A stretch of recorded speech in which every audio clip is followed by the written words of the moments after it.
Selamat petang. Aku nak kongsi dengan kamu satu cerita yang boleh aku tajukkan, ini semua angkara Najib. Ini semua salah Najib. Kalau Anda tak setuju dengan apa yang aku kata, dengar dulu cerita ini. Aku ni suka lari-lari, aku pelari ultra, aku pun pelari maraton, dan aku suka exercise. Hari ini, beberapa menit yang lepas, aku larilah, aku jogging kat tempat aku tinggal dekat hampir dengan tepi pantai. Dalam aku berlari beberapa menit yang lepas, aku ternampaklah dua orang kanak-kanak yang sedang menjolok mangga. Aku pun tegurlah mereka kerana mereka aku kenal, umur mereka sekitar 10 dan 11 tahun. Aku bergurau dengan mereka dengan niat bergurau sebab aku kenal mereka. Aku pun tanyalah kat mereka, aku kata dengan mereka, adik, apa kamu buat tu? Mereka sedang jolok mangga. Mereka jawab, ambil mangga. Aku pun tanyalah, mangga tu milik siapa? Mereka jawab dengan aku, mangga itu adalah milik orang. Jadi aku pun tegurlah dengan niat yang baik. Aku kata, kamu dah dapat kebenaran kah mengambil mangga itu? Mereka kata, tidak. Jadi aku jawab dengan mereka, itu perbuatan mencuri. Salah mencuri, nanti kedapatan, kamu boleh ditangkap, masuk penjara nanti. Aku nasihat dengan sedikit ugutan supaya mereka takut. Tapi jawapan mereka kepada aku membuatkan aku terkedu dan aku tak mampu jawab apa-apa lagi lepas itu. Mereka jawab ketika aku kata, jangan curi, nanti kamu kedapatan tertangkap di penjara nanti. Mereka dengan lantas jawab, apa nak malu mencuri? Bosku pun mencuri, tak malu pun, kata mereka. Itu sebab aku kata cerita ini semua angkara Najib.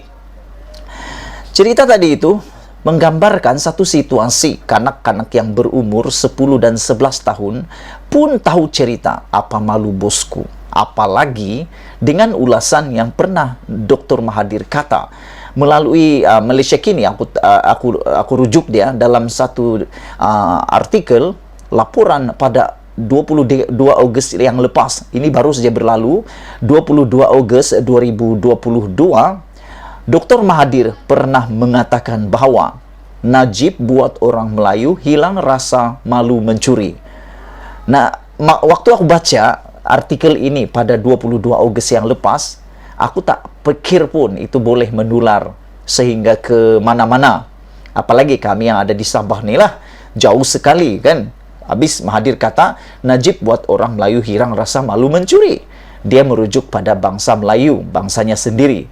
Tapi bila kejadian petang tadi itu berlaku, aku terkedu. Aku kata, budak 10 tahun dan 11 tahun pun boleh bergurau dengan aku kata seperti itu. Mereka, budak-budak ini kata, nak apa takut?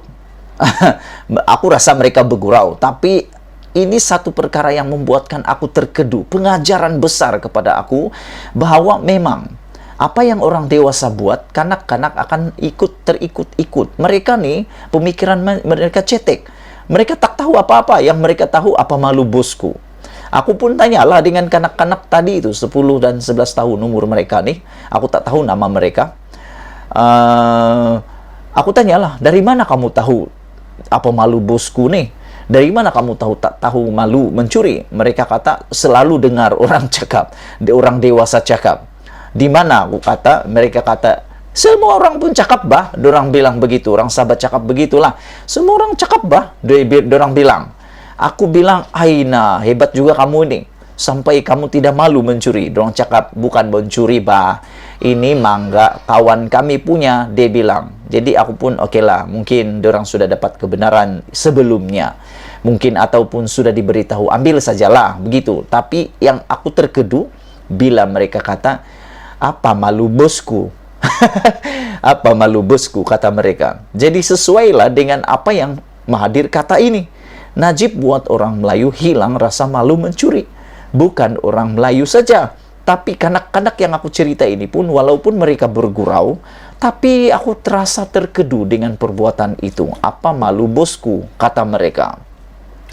Aku nak baca ulasan apa yang Mahathir kata pada 22 Ogos yang lepas ini. Dr. Mahathir sekali lagi melemparkan kritikan tajam terhadap seteru politiknya, Najib Razak, yang disifatkannya sebagai individu yang paling berjaya menterbalikkan orang Melayu. Pengerusi pejuang itu mendakwa kejayaan terbesar Najib adalah menanam pendapat dalam kalangan orang Melayu untuk tidak malu meski mencuri. Dahulu, orang Melayu memandang rendah kepada orang yang mencuri. Mereka amat malu jika ada ahli keluarga yang terlibat dengan jenayah, dengan mencuri dan sebagainya. Tetapi sekarang, kata Tun Mahathir, orang Melayu tidak lagi berasa malu. Apa nak malu? Najib menanam pendapat bahawa apa nak malu jika mencuri, kata Tun Mahathir. Dia bos. Bos boleh mencuri. Kalau bos tak malu kerana mencuri, orang Melayu pun tak perlu malu bila mencuri, kata bekas Perdana Menteri itu dalam hantaran di Facebook semalam. Akibatnya, kata Tun Mahathir lagi, ramai orang ketika ini tak tahu malu. Ada yang sampai cium tangan. Kenapa cium tangan? Boleh dapat duit, boleh dapat jawatan. Apa nak malu, kata Tun Mahathir. Wow, boleh tahan juga apa yang Tun Mahathir cakap ini kan. Aku pun tak berani cakap macam ni. Tapi kalau Tun Mahathir, iyalah, Tun Mahathir tu pemikirannya agak tinggi levelnya berbanding aku. Boleh kata dia kayangan, aku ni orang biasa. Tun Mahathir saja yang berani kata begini. Apa yang dia kata? Ada yang sampai cium tangan. Kenapa mau cium tangan? Apa tujuannya mau cium tangan? Cium tangan siapa? Najib, katanya. Sebab boleh dapat duit, kata Tun Mahathir.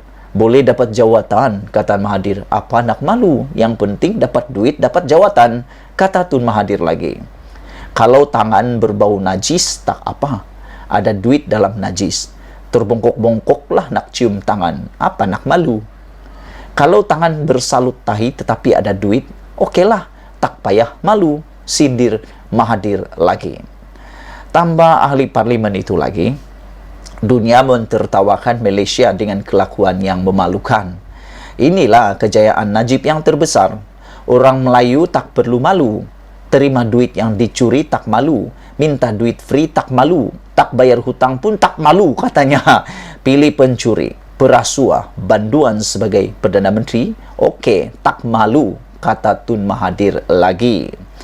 Dunia ketawa negara Malaysia kerana tak tahu malu dengan kelakuan yang memalukan, tak malu, katanya lagi. Najib yang juga merupakan pengerusi Lembaga Penasihat Barisan Nasional kini berada dalam penjara untuk hukuman 12 tahun penjara dan denda RM210 juta kerana kesalahan kes dalam SRC Internasional Sdn Bhd. Bekas Perdana Menteri itu sekali lagi telah melafazkan sumpah laknat menafikan penglibatannya dalam penyelewengan dana SRC sebelum dimasukkan dalam penjara. Itulah dia yang aku bagi tajuk. Ini semua angkara Najib. Apa malu bosku? Kita jumpa lagi. Bye-bye.